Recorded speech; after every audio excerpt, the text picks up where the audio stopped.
Hi, welcome back to DCS Debrief. Standard disclaimer then, I'm not a fighter pilot. These presentations are not authoritative. They're information inferred from my own experience in real aviation, where it's relevant, directly referenced official but open source literature, and anecdotal information from former fighter pilots who I happen to know.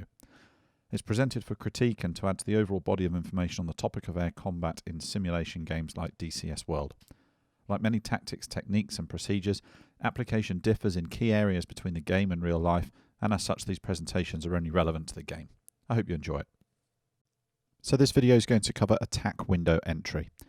It's almost inevitable that having gained the offensive in a within visual range engagement that you will be faced with a defensive bandit, and it will be necessary to enter their bubble in order to develop a shot opportunity. This mechanic is called attack window entry. The aim of this video is to learn the visual cues that indicate arrival at the attack window and how to judge whether you have correctly entered it. It will also be useful knowledge when you come to assess a bandit's attack window entry during the defensive BFM series. That's a way away yet. Remember that speed control using angle of attack will be vital to ensure that you do not bleed too much energy during break turns, and that while pulling hard will increase your instantaneous rate and reduce your radius, you might find yourself with an energy deficit that you can't pay off. Also, remember the risk of pulling too much lead and the possible repercussions of an in-close overshoot. By the end of this video, you will know the cues that indicate that you're entering the bandit's bubble, you'll know how to assess your attack window entry and the appropriate follow-on maneuvers, and you'll know how to judge when misaligned turn circles will develop to make an energy excursion or shot possible. This video will cover only the mechanics of correctly entering the bandit's bubble and the cues that you will need to understand in order to make the correct attack window entry and then gauge if you are early or late. This video will be limited to a cooperative bandit, with BFM problems being limited to the initial break. Remember that we're progressing through this using a building block approach similar to how real military pilots are trained, so we need to get a firm grasp of the basics so that we don't try and run before we can walk. The video description will include a link to a mission file that will enable you to practice this flow against a cooperative AI target aircraft. Those links are coming, the files are coming, bear with me. It's just taking a little bit more time to get them together than I had really hoped for.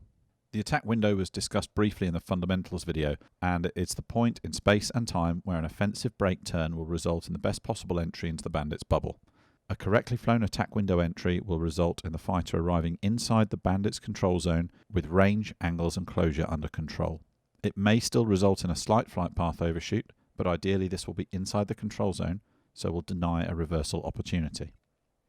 Let's first cover some context. It's important to understand what we're aiming to achieve with a properly flown attack window entry, as well as how and why it works. To be able to apply the theory outside the textbook case, you need to understand the fundamental geometry in play here. A textbook attack window entry begins with the fighter wholly offensive in the bandit rear quarter, just outside their bubble. The bandit can be expected to break into the fighter at this point, as any other course of action will only accelerate their demise. The fighter must resist the urge simply to turn and point at the bandit.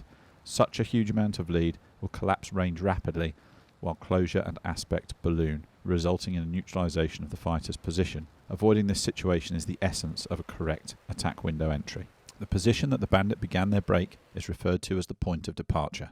Driving to near this point in space is the first element of correct attack window entry, as it prevents the scenario previously described. It will seem counterintuitive at first, as angle off nose will increase and the temptation to turn in and point at the bandit will be significant. Resist. I will cover the cues to look for in a moment. An offensive break turn slightly inside the bandit point of departure will result in the fighter entering the bandit control zone with misaligned turn circles set up. Provided that the fighter was able to reach the attack window before the bandit made any significant angular gains, geometry alone will now eventually move the bandit towards the fighter's nose. A mild energy excursion will be all that is necessary to bring the fighter's nose to bear and generate a shot opportunity. Provided that the initial setup was favourable and the fighter makes no mistakes, nothing the bandit can do will prevent this while maintaining their energy. Remember that when we come to defensive BFM. Greater separation at the start will allow the bandit to gain more angles before the fighter arrives at the attack window, and so follow-on BFM will be more of a rate war that will require patience from the fighter. Attack window entry is relevant only when offensive, as if the fighter starts far enough outside the bandit's turn circle, waiting for attack window cues will actually give the bandit an offensive position, as they'll be able to turn and point at the fighter. Under these circumstances, a high aspect merge is a better option, with a lead turn to take away any turning room and hopefully gain a few angles. but this is out of scope for this video, so we'll focus on the mechanics of the textbook attack window entry. Perch setups described in later videos will allow you to practice this from the edge of and just outside the bandit's bubble. So having talked about what shouldn't and couldn't happen, let's get into the nuts and bolts of how to correctly enter the bandit's bubble. The first action for the fighter will be to unload to around 0G to maximise acceleration, unless they are already at corner speed or a descent is undesirable. This will get them to the attack window as quickly as possible, with the potential for a max rate brake turn bleeding down to the rate band. Arriving at the attack window, the fighter will need to recognise bubble entry cues. As the fighter enters the bandit's bubble, the view of the bandit will change noticeably and suddenly. Imagine walking towards somebody swinging a bucket of water around on a line of string. Maybe they're trying to explain turn rate and radius. At a distance, the bucket will appear to move little in your field of vision, and you will alternately see the sides, the base, and into it. But as you enter the arc, and hopefully duck, its relative motion will take it rapidly across your field of view beyond 90 degrees and behind you, and now you will only be able to see into the bucket, with a limited view of the sides, but never the base. As with turn rate and radius, what's good for buckets is good for fighter pilots. Outside the turn circle, the bandit's aspect will be changing, but line of sight rate will be low. Entering the turn circle, aspect will stabilise, and line of sight rate will increase rapidly, known as line of sight rate explosion. These cues indicate that you have entered the bubble, and you should execute your offensive brake turn by rolling, placing your lift vector on or slightly below the bandit, and executing a maximum performance pull, bleeding your airspeed down to the rate band, but not below. Immediately on commencing your offensive brake turn, you are engaged to circle with the bandit in misaligned turn circles. If the bandit flies a good defensive brake, their bubble will be collapsing as they bleed into the rate band, and their turn radius will be reducing. Yours will also reduce, but you must maintain your turn rate, as this is what will carry you into the bandit's control zone. It will be tempting to pull the bandit into the HUD. Resist. Once you're stabilised in the rate band, you need to assess your attack window entry. So let's look at how to do just that. If you're late turning and you've flown past the attack window before you broke, line of sight rate will not stabilise initially, and the bandit will continue to transition aft on your canopy. Avoid the temptation to bleed below the rate band to bring the bandit forward, as you will now be outside of the control zone and more across the circle than planned. This means that you now need to outrate the bandit initially to enter their control zone, and this is an extremely undesirable position to be in if the bandit is able to sustain a higher rate. If you were early and entered your offensive brake turn before the attack window, you may still be outside the bandit's turn circle, and so the bandit will be travelling forward on your canopy and likely increasing aspect. The greatest risk here is an in-close flight path overshoot, so be prepared to sacrifice position to avoid giving up the advantage. Remember tenet 2, remain offensive. If you got the attack window entry nailed, then the bandit's position relative to the canopy will stabilise somewhere in the forward quarter. Depending on how misaligned turn circles have been set up, they may initially drift aft, but don't panic. Hold the rate band and wait for misaligned turn circles to reel the bandit forward. As the bandit is at their closest point to your nose, you should be presented with a shot opportunity or the option for a mild energy excursion to give you a shot opportunity. Gauge the bandit rate of relative motion to anticipate excursion or shot timing in order to avoid a second cycle of misaligned turn circles. Remember tenet 1, kill as soon as possible. So as previously stated, a late entry is going to put you in the position of having to win the rate war. Actions to recover will depend on how badly you missed the attack window. Brief energy excursions within the rate band might allow you to make up for a slight late entry, particularly if the bandit feels threatened by your nose and makes the mistake of bleeding down below his rate band. Alternatively, dipping the nose below the horizon and using some altitude to help increase your rate might be a player.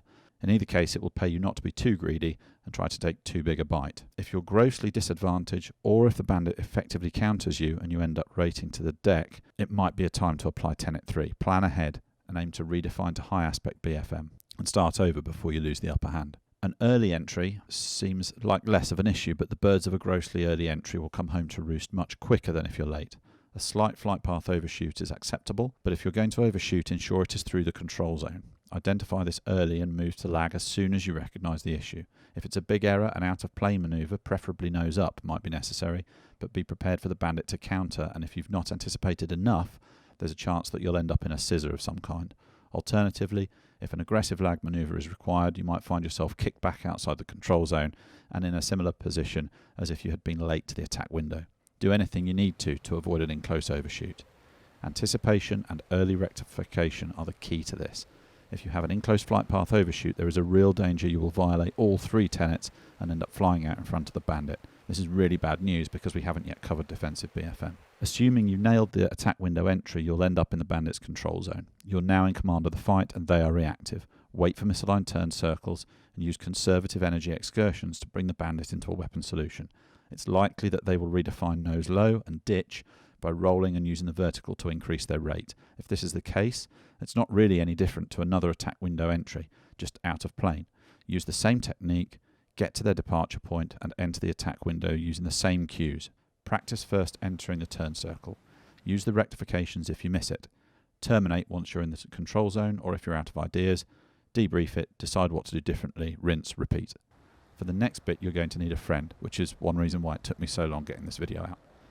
Practice attack window entries and then get them to counter your early or late entries, and if you nail it, get them to redefine. Practice the follow, then terminate. We'll cover what to do once you're heading to the deck another time. In summary, correctly identifying the attack window is a fundamental skill. As I hope I've demonstrated, it's applicable in all planes of manoeuvre. Pretty much every attack you run is going to be met with a break turn in some direction, so you'll find yourself making use of these skills in almost every within visual range encounter you have. Don't rush to turn, don't just point, look for line of sight rate explosion and aspect stabilization, execute your best break and don't bleed below the rate band. Assess early, late or nailed and take the appropriate action. Don't be greedy. Remember to kill as soon as you can, but not to sacrifice follow-on options and the offensive just for a cheap shot, and if it's all going horribly wrong, get to high aspect and reset for another go. Thanks very much for coming back. As always, if you think this has been useful, click like and subscribe. But more important, that you click on the DCS world icon, get into the game, practice, practice, practice. Let me know how you get on. I'll see you next time.